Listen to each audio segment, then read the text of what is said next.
Bonjour tout le monde, on est avec une proche d'une personne atteinte d'un trouble de santé mentale. Donc, elle va nous partager là, son expérience et son vécu là, au quotidien. Bonjour. Allô? Veux-tu me parler un peu de toi, de ton expérience en tant que proche? Oui, certainement. Écoute, moi, je suis une maman et une conjointe d'une personne qui est atteinte d'un trouble de cyclothymie. Cyclothymie, c'est dans le spectre de la bipolarité. Donc, ça apporte en fait la personne à avoir des up and down, en bon québécois. Oui.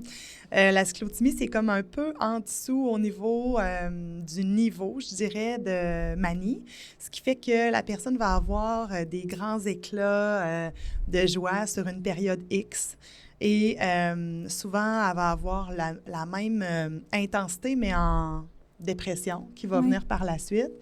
Fait que c'est un peu pour ça qu'on parle de cyclothymie. Et ce qui fait dans le fond que ça amène cette personne-là dans cet état de soit de joie ou de down, c'est souvent super déstabilisant pour l'entourage. Puis en fait, je vais parler pour moi. Moi, c'est ce qui fait en fait que oui, c'est ça. Dans le fond, ce que j'ai fait, c'est que à partir du moment où on a su que c'était une problématique de cyclothymie, je suis allée voir dans les livres. Là, je me suis mis à lire là, d'une façon un peu intense. Puis, fallait que je comprenne tout. Fallait que je sois en mesure de pouvoir aider autour de moi aussi mon entourage. Parce que moi, ce que ça me faisait, dans le fond, c'est que quand il montait en hypomanie, donc, dans des périodes de grande joie intense, ça me déstabilisait complètement. Au point que, même avec mes enfants, j'avais de la difficulté à tenir de façon constante mon énergie pour être en mesure de les entertainer, de les stimuler, de leur apporter toute cette joie-là qu'une maman est censée faire. Et c'est là où est-ce que je m'apportais énormément de culpabilité. Fait que je comprenais pas d'où ça venait. Au départ, je savais qu'il y avait une problématique, mais c'était tellement comme flou. Ça m'amenait dans un genre de brouillard. C'est pas un trouble de santé mentale qui est super connu non plus, là. C'est en lien avec la bipolarité, mais c'est pas nécessairement là, la variante de la bipolarité là, qu'on a en tête là, quand on pense à la bipolarité. Là. Non, exactement, c'est ça. Puis quand je me suis mise à lire ça, à lire là-dessus, je comprenais que c'était un peu comme une tornade qui nous accrochait par un bras, par les cheveux, par un peu partout. Où est-ce que tu n'arrives plus à avoir les deux pieds sur terre, puis tu tentes de reprendre tes bases, puis tout part, en fait. On dirait que dans ta maison, tout devient une tornade partout, ce qui fait que ça déstabilise vraiment. Tu sais, pas juste la personne qui est déstabilisée, qui est atteinte, mais en fait, tout son entourage devient déstabilisé. Et c'est là où est-ce que moi, justement, je me mettais énormément de pression. Oui, le mot est bon, de culpabilité, parce que je voulais donc être en mesure de pouvoir stabiliser tout ce beau monde-là autour de moi, m'incluant moi et incluant lui. Oui. Quand ton quotidien il est pas stable à cause d'une personne qui est proche de toi, tous les comportements, les actions qu'il y a autour, ça risque que c'est déstabilisant. Que c'est difficile de garder le navire droit sur sa petite ligne quand il y a des grosses marées puis une grosse tempête qui bouge. Exactement. C'est ça, ça devient... Exactement. C'est comme si le navire prenait des vagues d'un côté, de l'autre, puis il n'y a plus de stabilité. Comme plus de racines, là. Oui. Plus rien qui se tient. Oui, puis c'est là où est-ce que, après avoir lu tous ces livres-là, je me suis dit, OK, il faut que je trouve une façon, tu sais, de nous aider, de nous stabiliser tout le monde, parce que c'est bien beau de tout savoir ces informations-là sur la personne, mais tant et aussi longtemps que la personne elle-même ne fera pas ses propres démarches, il faut que tout ce qui se passe autour de lui continue quand même de fonctionner, exact. Fait que c'est là où j'ai découvert, moi, entre autres, le cercle polaire. Je vais être honnête, quand je pense dans la plus grande hypomanie qu'il a connue, c'est là où est-ce que moi, j'ai vraiment tout perdu mes repères. Et c'est là où est-ce que j'étais sur le net, Je cherchais auprès de certains de mes amis qui étaient les plus proches de moi, qui le savaient. Je ne trouvais rien.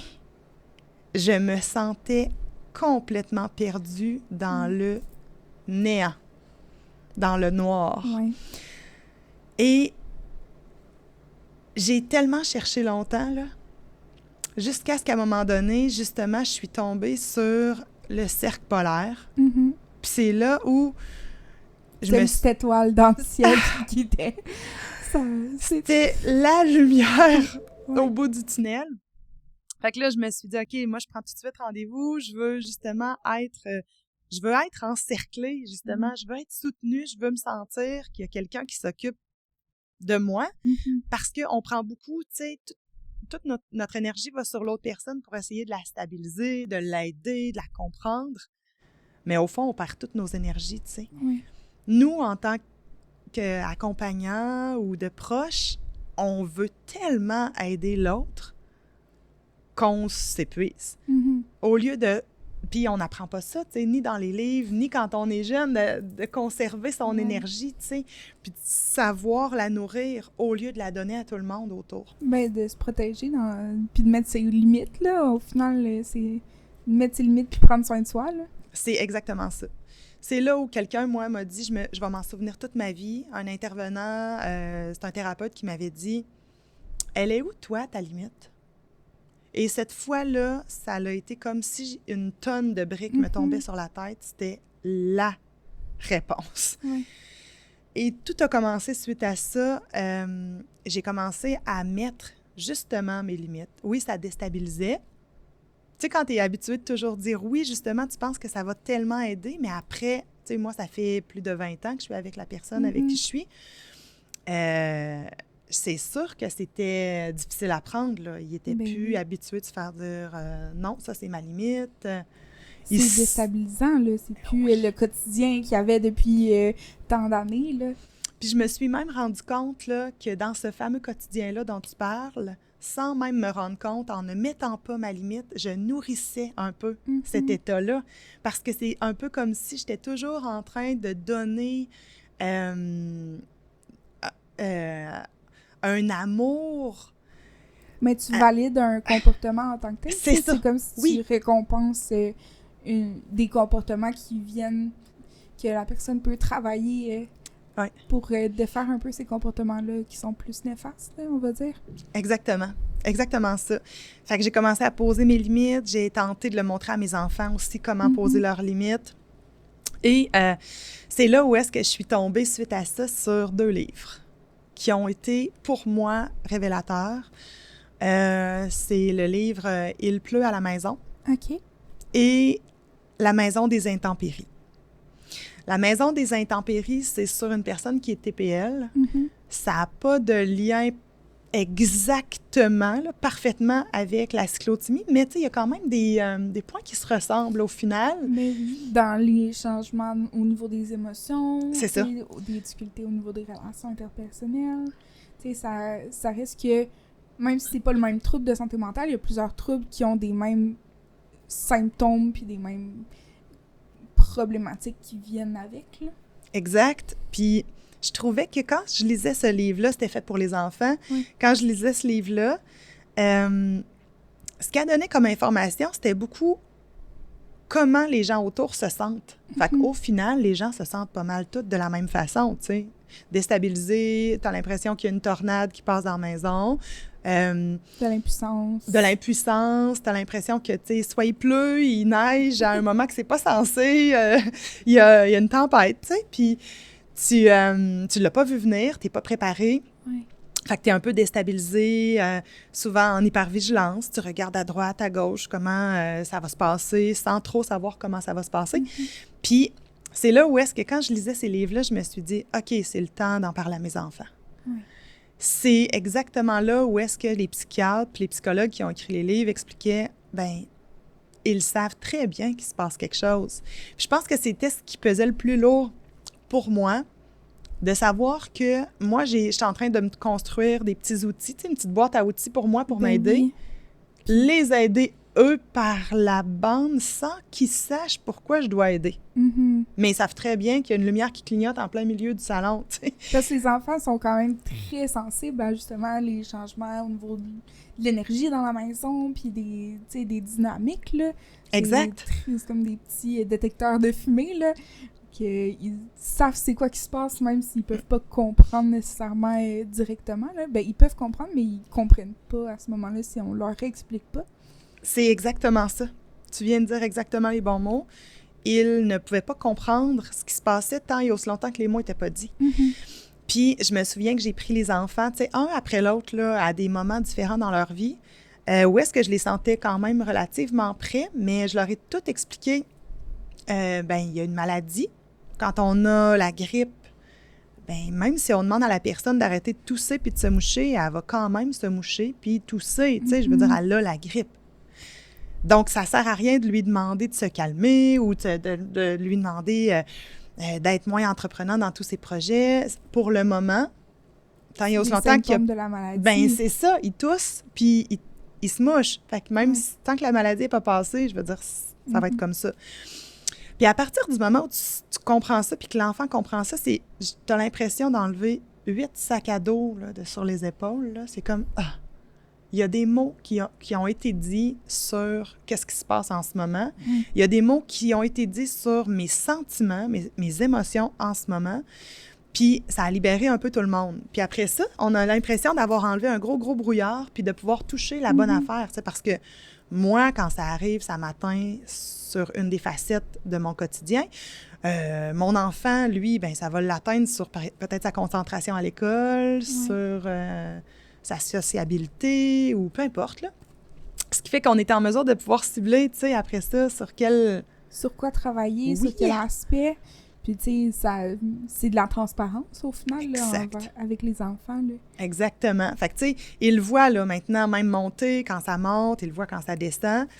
Puis, tu sais, pour parler très personnellement pour ma famille, mon conjoint, quand il monte en hypomanie ou en hyperthymie, ou en tout cas, dans un état plus élevé, c'est un leader. Fait que c'est une personne, c'est un entrepreneur, c'est un gars qui est extrêmement compétent dans ce qu'il fait. Donc, toutes ces idées, on dirait qu'il emmagasine depuis, tu sais, des années à l'intérieur de lui, puis qu'il dit « ça, j'aimerais ça faire ça, j'aimerais ça faire ça ». C'est comme si condensé, en moins de 2 mois, il va tout le faire, ce que nous, un être humain normal, ferait en 2 ans. Fait que, tu sais, il réussit à entreprendre des super projets, des affaires incroyables, incroyables. Mais comme c'est pas dans l'équilibre, c'est là où est-ce que ça fait un clash avec une personne qui est pas dans cette énergie-là, tu sais. Fait que tu sais, c'est bien beau, mais... Quand il y a un petit down par la suite, c'est sûr que, tu sais, le train de vie puis le mode de vie qu'il a instauré avec le rail, ça peut pas se maintenir. Ça se maintient pas. Ça fait pas de sens. Puis souvent, ben, c'est là où est-ce que lui va s'auto-critiquer. Oui. Il va trouver « Hey, mais là, je suis donc ben pas, efficace. » Versus, je sais comment je peux être efficace. Oui. Puis là, ben, veux pas, tu sais, ça floue la réalité parce que t'étais pas dans un équilibre. Oui. Puis nous, ben, en tant qu'humains, on n'arrive pas à le suivre non plus dans tout ça. Fait que, tu sais, c'est là où est-ce que moi, je parle de tornade, là. J'ai l'impression qu'on fait juste comme tourner en rond là-dedans.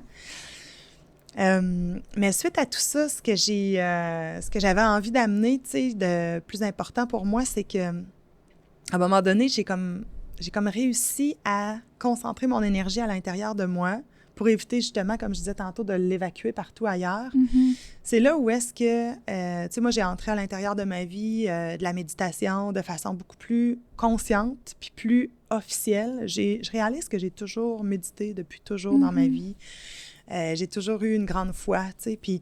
Mais là, cette fois-là, je me souviens que je me suis assise puis je me suis dit, là, je prends le temps vraiment de me déposer, tu sais, puis pour moi, peu importe ce qui se passe à côté de moi, peu importe comment ça va vite autour de moi, peu importe qu'il y ait des jugements autour de moi. Parce que, tu sais, quand tu comprends qu'est-ce qui vient de se passer, quand tu viens de comprendre comment ton conjoint, ben les mots, la maladie qu'il y a, tu vois d'avance, avant même de l'avoir dit aux gens dans ton entourage, le jugement qu'il va y avoir, la honte qu'il peut y avoir, selon leur peur à eux, tu sais. Fait que beaucoup d'auto-stigmatisation, au final. Certainement. Même moi, tu sais, Ouais. moi-même, je me disais, ben voyons, je peux pas croire que ce diagnostic-là est posé, Ouais. tu sais. Parce Puis que c'est comme n'importe quelle grosse maladie. Ah, ça arrive aux autres, pas à moi. Exact. Exact. Ouais. Puis là, tu t'embarques dans la dualité, tu sais. T'es capable, toi, de voir que, ben oui, ça arrive pas à nous. Nous, finalement, on l'a caché pendant Ouais. toutes ces années. Ouais. On a été dans quelque chose de fake toutes ces années, tu sais. Puis j'ai pas montré ma vulnérabilité, mon authenticité, parce qu'au final, tu sais, j'avais mal avant aussi, Ben là. oui. Donc, la réalité, c'est que, ben oui, quand ça monte en up, ben oui, je suis dans toutes mes émotions, dans la peur, où est-ce que ça va aller, dans la honte, dans la tristesse, dans la culpabilité pour mes enfants. Je les ai toutes, les émotions, tu sais, dans le fond. Puis tu sais, à un moment donné, tu réalises que, ben je les ai cachées en plus pendant toutes ces années-là dans ma vie. J'ai même pas été dans la vérité pour moi-même. Juste des refoulés à l'intérieur. Oui. Puis pas les exprimer alors qu'ils sont valides. Au final, là, Exact. c'est vraiment valide de la part d'un proche de s'inquiéter, d'être triste, d'être en colère, d'être dépassé par la situation. Là. Exactement. Puis tu sais, juste dans un couple régulier, où est-ce qu'il n'y a pas nécessairement de problèmes de santé mentale, on a toutes des difficultés, tu sais, on se challenge l'un et l'autre. Fait que je pense que la difficulté est un peu plus grande dans ce temps-là parce que, tu sais, tu tombes dans un aspect où est-ce que le cerveau, il travaille d'une façon différente. On dirait qu'on n'arrive pas à dire, ben oui, c'est normal, les hommes sont tous comme ça, ou ah oui, c'est normal, les femmes sont toutes comme ça, tu sais, c'est clair que ça fait des difficultés entre hommes et femmes, mais là, on est comme dans une petite coche différente. On dirait qu'on a un chemin différent de tout le Puis il y monde. a des choses qu'on peut pas contrôler non plus, là, autant pour Exact. le proche que pour la personne qui est atteinte. Là. Exactement. Fait que ça fait des situations où est-ce que des fois, tu te dis, bon, OK, j'agirais comme ça normalement, mais là, je peux pas agir comme ça, tu sais, ça sera pas nécessairement compris. Ouais. Fait que c'est là où est-ce que moi, c'est là où est-ce que j'ai trouvé, tu sais, 2-3 petits trucs naturels qui me faisaient énormément de bien. Tu sais, entre autres, venir ici, j'ai compris que parler, c'était probablement une des clés les plus importantes. À partir du moment où tu le gardes à l'intérieur de toi, puis que t'en parles pas, ben t'es dans le masque, là, puis t'es dans le faux. Tant et aussi longtemps que t'es pas dans ta authenticité, il n'y a rien qui peut avancer. Puis tu fais juste accumuler au final là, des tu sais, toutes les difficultés, tout ce poids-là, ça s'accumule, ça va pas disparaître du jour au lendemain. Fait que c'est en ventilant puis justement en parlant de la situation que tranquillement tu peux te libérer de ce poids-là. Exactement. Exactement. Puis même avec lui, tu sais, à un moment donné, je réalisais qu'il y avait des moments où est-ce que, ben ça sert à rien de parler de ça. En ce moment. C'est pas le bon moment, tu sais, puis j'aurais donc envie d'être comprise, Ben oui. justement, à ce moment-là. Puis c'est là où est-ce que, plus tard, j'ai compris, tu sais, OK, c'est peut-être avec, justement, plus mes enfants qu'on peut en parler, parce que eux, justement, aussi, ils vivent des situations qui vont leur amener des émotions peut-être différentes des miennes. Puis on réussit, tu sais, dans ce temps-là, à évacuer quelque chose qui aurait été comme emmagasiné en dedans de nous. Puis bien souvent, c'est le corps qui se met à avoir des douleurs, ou justement, on parlait de la concentration chez les enfants. Des fois, ils arrivent à l'école, puis tu sais, comme c'est pas évacué, c'est toujours à l'intérieur de leur tête, tu sais.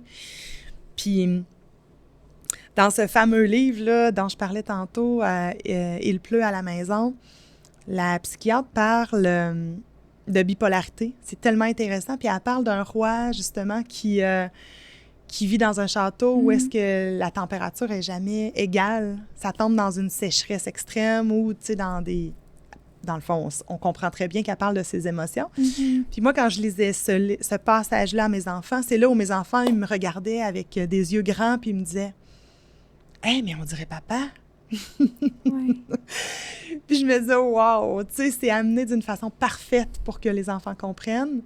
C'est là où est-ce que moi, j'ai réussi à me libérer d'une certaine culpabilité, tu sais. Ça tient pas juste de moi. C'est pas juste toi qui as à supporter tout ça, là. Exact. Ouais. Qu'est-ce qui a fait que tu t'es dit c'est correct d'en parler aux enfants? quand est-ce que tu t'es dit « Ah, ils sont prêts à l'entendre », qu'est-ce qui a fait que tu leur as parlé un peu? En fait, je leur ai parlé, peu importe l'âge qu'ils avaient, là.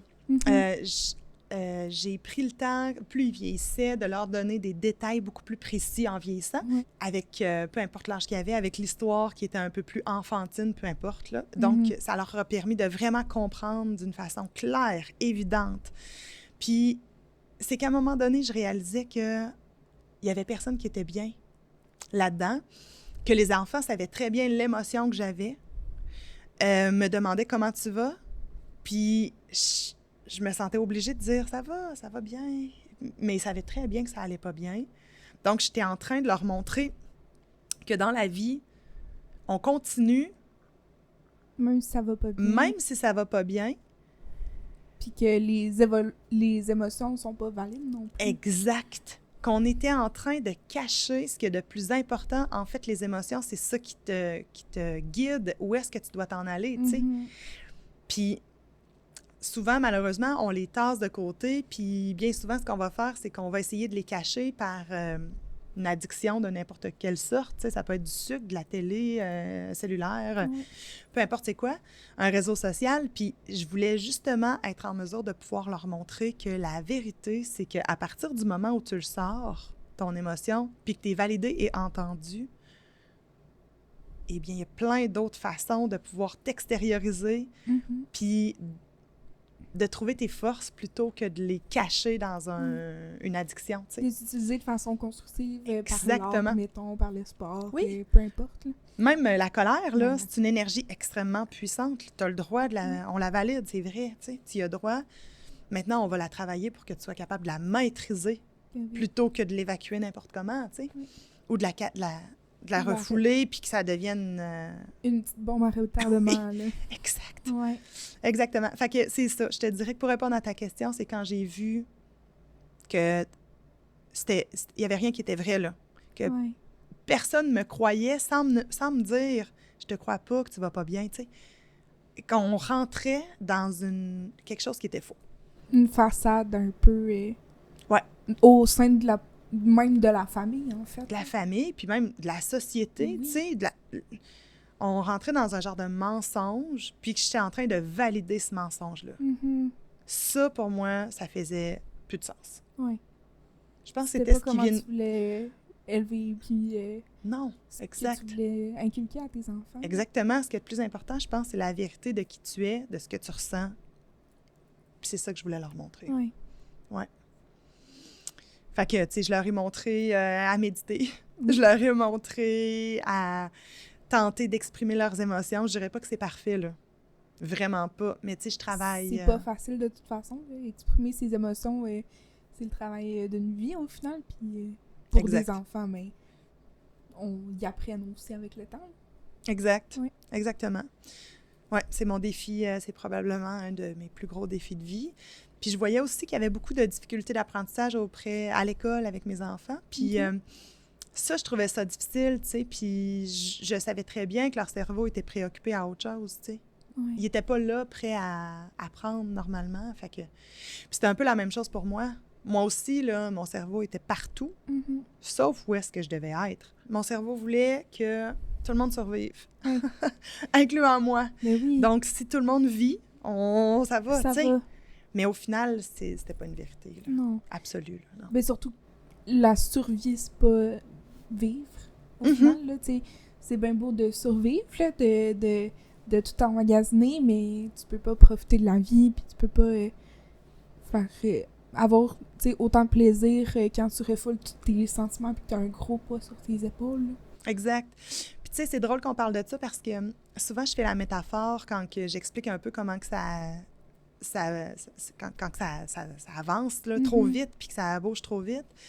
Puis tu sais, je me sens un peu comme si, tu sais, t'es dans l'eau, puis tu tiens tout le monde à bout de bras pour justement qu'ils soient capables de respirer. Et tu sais, toi, t'es en dessous de l'eau, là, tu respires pas, puis à un moment donné, tu fais un... OK, je vais t'en faire un bout, puis je vais les tenir encore à bout de bras au-dessus de l'eau pour que tout le monde respire, tu sais, quand t'es dans des grosses vagues ou on parlait de navire tantôt. Oui. Puis, tu sais, ça fonctionne pas. Ils savent très bien là, que maman est en dessous puis qu'elle respire pas. Là. Tu sais, je veux dire, ça marche pas. Fait que c'est pour ça que je me suis dit, on est une famille, il faut que tout le monde se tienne de la même façon puis que notre énergie soit la même, tu sais, pour puis justement s'aider.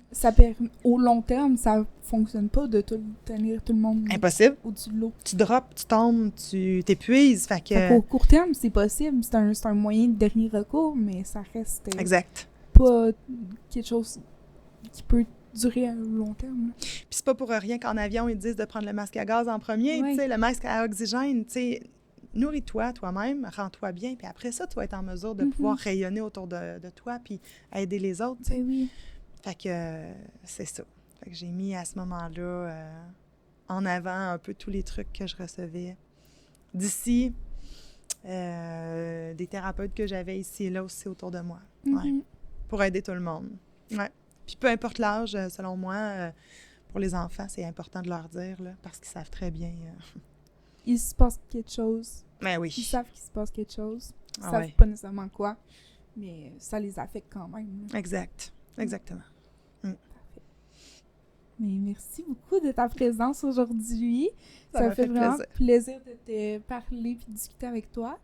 Fait que si ceux qui nous écoutent, là, ben, je vous remercie de nous avoir écoutés, justement.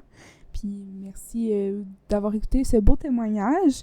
N'hésitez pas, si vous avez besoin d'aide, d'appeler les services d'urgence, donc soit le 811 option 2, une ligne d'écoute, le Centre des crises de Québec, Centre de prévention du suicide, ou le 911, là, si c'est vraiment une urgence très présente. Puis n'oubliez pas que le Cercle polaire est là aussi pour vous soutenir si jamais vous avez un besoin de rencontres individuel, de groupe, familial, peu importe, là, on est là pour vous écouter aussi. On est disponible toute la semaine de 8h30 à 4h30. Merci beaucoup. Merci.